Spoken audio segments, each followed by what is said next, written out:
कुछ ऐसे सेंटेंसेस जिसे हम सिंपल इंग्लिश में ना बोलकर अगर एडवांस तरीके से बोलना चाहते हैं, एकदम स्टाइलिश वे में बोलना चाहते हैं, तो किस तरह से बोलेंगे? क्योंकि आजकल एडवांस्ड इंग्लिश की ही का ही फैशन है, ठीक है?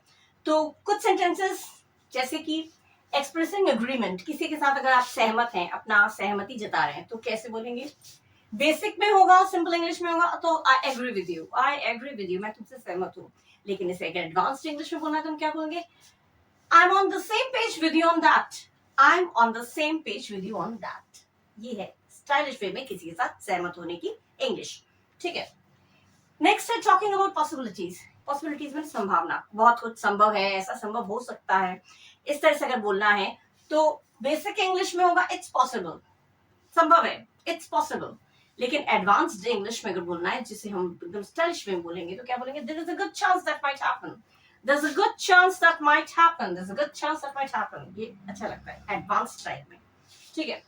टॉकिंग अबाउट इम्प्रूवमेंट, किसी की इम्प्रूवमेंट हो रहा है, किसी की तरक्की हो रही है, प्रोग्रेस हो रहा है, तो इम्प्रूव हो रहा है, तो सुधर रहा है, तो उसको हम बेसिक इंग्लिश में बोलेंगे you are getting better, you are getting better. ये सिंपल इंग्लिश हो गया, बेसिक लैंग्वेज में हो गया। और इसको एडवांस्ड तरीके से बोलना है तो you have shown remarkable improvement, you have shown remarkable improvement. ये हो गया एडवांस्ड इंग्लिश में।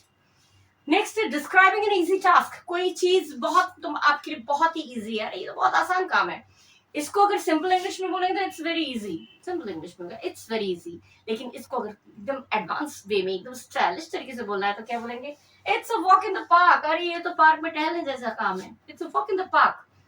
अगर आप किसी को कहना it's a walk in the park, that means it's very easy, अरे बहुत आसान है, अरे it's a walk in the park, ये तो पार्क में घूमने जैसा है, दैट मींस बहुत आसान है। तो इस तरह के बेसिक जो नॉर्मल इंग्लिश है वो ना बोल के आप एडवांस्ड इंग्लिश बोलेंगे तो आपका स्टैंडर्ड हाई होगा, इंप्रेशन बनेगा, और आपका नाम तो होगा ही, ठीक? खुद को भी एक सेल्फ सेटिस्फेक्शन होती है, ठीक है? इस तरह के और सेंटेंसेस अगर आपको पढ़ने हैं तो मेरे चैनल एडवांस्ड एजुकेशन में जरूर विजिट करिएगा।